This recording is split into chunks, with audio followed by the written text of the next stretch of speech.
Na aula passada, nós começamos o tema de múltiplos níveis de performance com a gente avesso ao risco.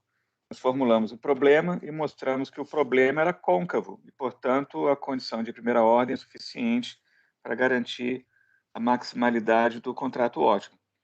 Mostramos também que o problema poderia ser reformulado e se transformar nessa minimização em termos das utilidades indiretas instantâneas UI do agente, porque assim a função objetivo, nesse caso aí, ela se torna convexa e o conjunto restrição é um conjunto convexo, um poliedro convexo com a desigualdade do tipo maior ou igual e, portanto, é um problema padrão de minimização em que a condição de primeira ordem já é suficiente para a solução. Aqui a gente está minimizando o pagamento esperado do principal, porque o benefício esperado é uma constante, então a gente pode simplificar assim. Para resolver o problema, a gente vai imaginar que cada restrição de incentivo e de participação possui o seu respectivo multiplicador de Lagrange. O da restrição de incentivo, a gente vai chamar de lambda, e da participação, μ. Temos, assim, a função lagrangiana, a função objetivo menos lambda vezes a restrição de incentivo, menos μ vezes a restrição de participação. A gente vai derivar a função lagrangiana com relação a UI.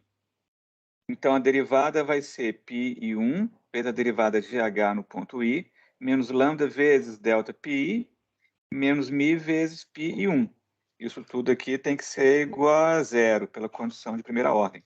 A gente pode dividir tudo por πi1, a gente passa o lambda e o μ para o lado direito, e a gente vai ficar com essa igualdade aí. Lembremos que a função h é a inversa da utilidade instantânea. Pelo teorema da função inversa, a derivada de h é igual ao inverso da derivada da utilidade instantânea. Então, a gente vai reescrever essa equação de primeira ordem da seguinte maneira. Lembrando que ΔPi dividido por π1 nada mais é do que uma razão de verossimilhança. Vamos chamar essa equação de estrela. Agora, vamos definir as seguintes variáveis aleatórias. Vamos chamar de util grande a variável aleatória que é a utilidade instantânea avaliada no pagamento aleatório, Ptil. Vamos chamar de Vtil 1 sobre a utilidade marginal da variável aleatória do pagamento. Para essas duas variáveis aleatórias, a distribuição de probabilidade é a mesma. É a distribuição com esforço alto. O esforço alto está indicado pelo índice 1. E o estado da natureza, estado 1 até o estado n, corresponde aos níveis de produto Q1, Q2, Qn. Dessa equação estrela, a gente vai ter o seguinte. Aqui nós temos uma variável aleatória, que é a variável aleatória V. Então, vamos tomar a esperança dessa variável aleatória. Isso aqui tem que ser igual ao somatório de π1 vezes μ, mais o somatório de 1 a n de lambda, delta pi, dividido por π1 vezes π1. Então, aqui você cancela. Aqui você vai colocar o μ para fora do somatório e lembrar que a soma das probabilidades tem que ser igual a 1. Portanto, isso aqui vai ficar igual a μ. Mais lambda a gente põe para fora do somatório. E aí a gente vai ficar com o somatório de delta pi. Isso aqui vai ser igual a zero. A gente descobre, portanto, que a esperança de Vtil é igual a μ.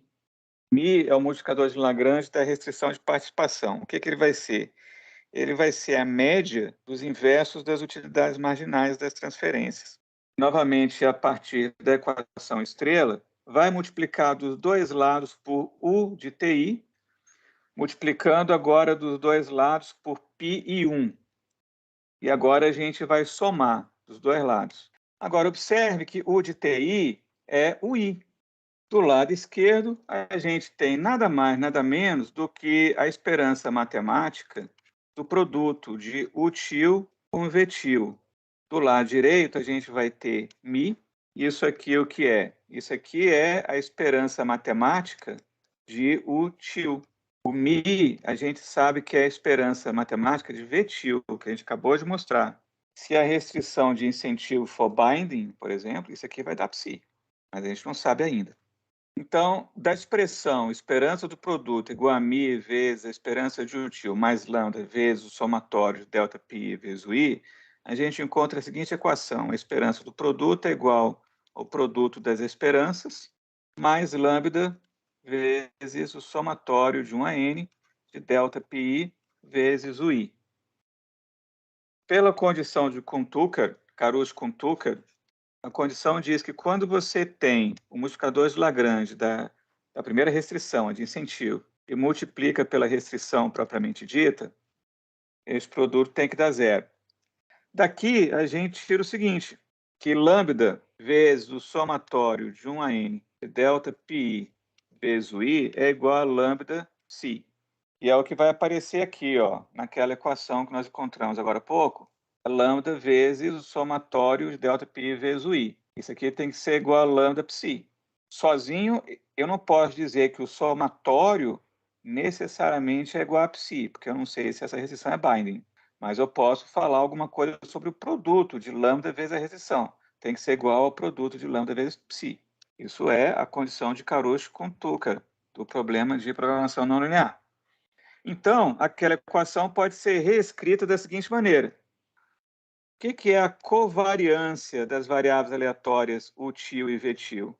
É a esperança do produto menos o produto das esperanças. Mas pela equação acima, isso aqui é igual a lambda psi. Portanto, chegamos a uma interpretação interessante da covariância entre aquelas variáveis aleatórias. Lambda vezes psi é exatamente a covariância de util com vetil. Dessa equação, lambda psi igual a covariância de util com vetil, vamos tirar algumas conclusões importantes. Se o seguro total fosse ótimo, seguro pleno, então a gente deveria ter um pagamento second best aleatório que fosse constante, igual a um tal, para qualquer estado da natureza. A utilidade desse pagamento tal, vamos chamar de W. A restrição de incentivo diz que, mas a utilidade, o I é a utilidade do pagamento TI, só que o pagamento TI é tal, e a utilidade tal é W, é uma constante W. Você tira essa constante e vai ficar o somatório de delta pi dá zero. E daqui a gente conclui que o psi é menor ou igual a zero, o que é uma contradição. Portanto, a gente não pode supor que a solução dê seguro pleno, ou seja, o agente tem que absorver parte do risco da variável aleatória do produto. Além disso, U e o inverso da utilidade marginal são crescentes. De fato, que a utilidade é crescente, a gente sabe por hipótese. A utilidade marginal é positiva. Agora, vamos ver essa função, o inverso da utilidade. Vamos derivar. Isso é igual a menos 1 sobre o quadrado da função que está sendo invertida e, pela regra da cadeia, deriva de novo a função que está embaixo. Então, é menos o duas linhas sobre o quadrado de U'. Como a utilidade é côncava, a segunda derivada é negativa. Como tem um menos na frente, isso aqui é positivo e está dividido por um quadrado que é positivo. Portanto, tanto a função U como a função inversa de U' são crescentes. Logo, as variáveis util e vetil têm que ir na mesma direção. Uma aumenta, a outra aumenta. Portanto, a covariância entre as duas tem que ser positiva. Logo, lambda psi tem que ser positivo, porque a covariância é lambda psi. Como psi é positivo, daqui você já conclui que lambda é positivo. Logo, a restrição de incentivo tem que ser satisfeita na fronteira. O inverso da utilidade marginal é positivo. Portanto, a esperança de vetil tem que ser positiva. A esperança de vetil, a gente mostrou que era exatamente igual ao multiplicador de Lagrange da restrição de participação, μ. Portanto, μ também é positivo. Logo, a restrição de participação também é binding. Voltemos à equação estrela. Com os resultados que nós já sabemos, μ é a esperança de vetil. E lambda vai ser igual à covariância de util com vetil dividido por psi. Logo, a equação estrela pode ser reescrita da seguinte maneira. Como a utilidade marginal é decrescente, porque a segunda derivada é negativa, o inverso da utilidade marginal é crescente. Então, essa função que está aqui, ela é estritamente crescente. Defina a seguinte função. Então, se nós fizermos φ ti mais 1 menos φ de ti, isso aqui vai ser igual ao quê? O que é φ de ti mais 1? Φ de ti é exatamente o inverso da utilidade marginal instantânea. mais φ de TI é igual a tudo isso daqui, ó, onde o índice I ele só aparece na razão de verossimilhança. Então, φ de TI mais 1, você vai pegar esse delta πi, dividido por πi mais 1, e vai trocar o I pelo I mais 1. O resto fica igual. Então, isso aqui vai ser igual a... Nessa diferença, você pode cortar esse termo, a esperança de Vetil. O resultado é que isso tudo fica igual, você vai colocar em evidência 1 sobre psi, vezes a covariância de util com vetil, e o que vai multiplicar aqui? Vamos chamar essa diferença simplesmente de delta. Pela propriedade da razão de verossimilhança monótona, esse termo que está representado pela letra delta tem que satisfazer a seguinte desigualdade. Então, o que a gente pode falar sobre delta? Que delta vai ser maior ou igual a zero. Ora, a covariância a gente sabe que é positiva. A desutilidade do esforço é positiva. E isso aqui a gente acabou de descobrir que é maior ou igual a zero. Portanto, a diferença φ de TI mais 1 menos φ de TI tem que ser maior ou igual a zero. Para todo I. De 1 até n menos 1.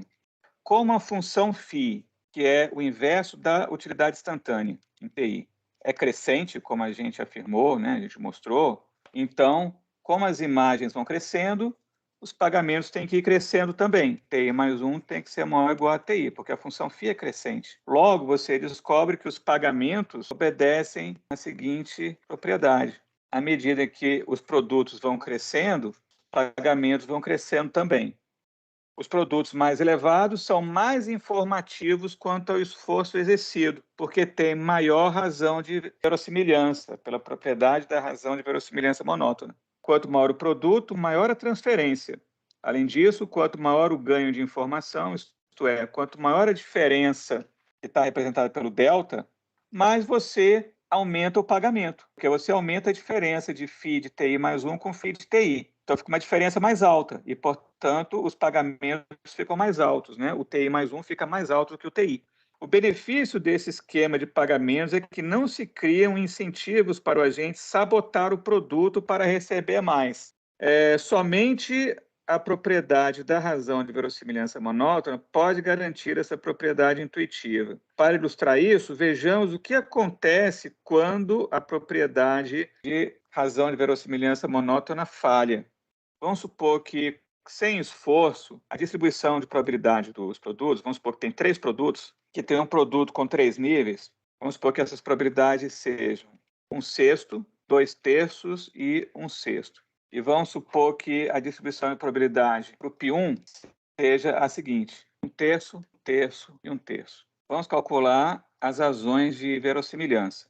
A primeira delas, π1 menos π10 dividido por π1. Isso aqui vai ser, π1 é 1/3, π10 é 1/6 dividido por 1/3. Isso aqui é 1/6 dividido por 1/3, dá meio. π21 menos π20 dividido por π21. Esse aqui vai ser 1/3 menos 2/3 dividido por 1/3, que dá menos 1. E π31 menos π30 dividido por π31 é meio. A gente descobriu que delta π1 dividido por π11 é igual a delta π3 dividido por π31, que é maior do que delta π2 dividido por π21. Então, a propriedade da razão de verossimilhança monótona não é satisfeita, porque a gente tem os níveis de produto que são crescentes, só que você não tem a mesma ordenação na relação das razões de verossimilhança. Portanto, a propriedade da razão de verossimilhança monótona não é satisfeita. Ora, como os produtos são crescentes, o benefício do principal é crescente, né? À medida que o produto aumenta, o benefício vai crescendo, né? Porque o benefício é uma função crescente. Então, S1 tem que ser menor do que S2, tem que ser menor do que S3. Assim, o principal ele quer implementar o esforço alto para aumentar a probabilidade de produto alto, que é 3. Como os estados 1 e 3 são igualmente informativos, em razão das igualdades das respectivas razões de verossimilhança, ele não tem como distinguir o pagamento que ele vai fazer no estado 1, no second best, com o pagamento que ele vai fazer no estado 3, porque todos são igualmente informativos, então ele não tem que pagar a mesma coisa. Ele está enfrentando aqui uma espécie de informação imperfeita. em que na mesma célula, como você não consegue distinguir os estados da natureza, a variável tem que ser constante. Então, ele paga a mesma coisa. T1 em second best tem que ser igual a T3. O estado 2 é o menos informativo, porque tem a menor razão de verossimilhança. Então, o pagamento no estado 2 tem que ser menor do que o pagamento nos outros estados. Tem uma coisa estranha aqui. O nível de produto vai aumentando, Q1 sobe para Q2, sobe para Q3. Aí você começa com um pagamento para T1, que está aqui. Quando vai para T2, ele cai, ou seja, aumentou o nível de produto e você paga menos. E quando sobe mais ainda, você paga a mesma coisa que o Q1. Exercendo esforço alto, a probabilidade de que o nível de produto seja igual ao Q1 ou Q3 é igual a 2/3, sob esforço alto, porque a probabilidade de dar o Q1 é 1/3, de dar Q3 é 1/3 também. Então, a probabilidade de Q1 ou Q3 é 1/3 mais 1/3, ou seja, 2/3. Exercendo esforço alto, a probabilidade de ter Q1 ou Q3 é 2/3.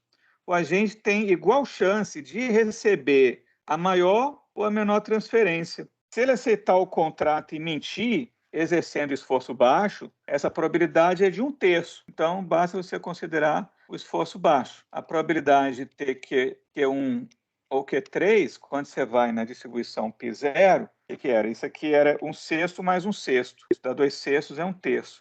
Como o principal só pode observar os produtos Q1 e Q3, ele não consegue distinguir entre os dois, o principal não tem como saber se esse esforço foi alto ou se foi baixo. E com isso, a gente termina a nossa aula de hoje e o tema de múltiplos níveis de performance com aversão ao risco.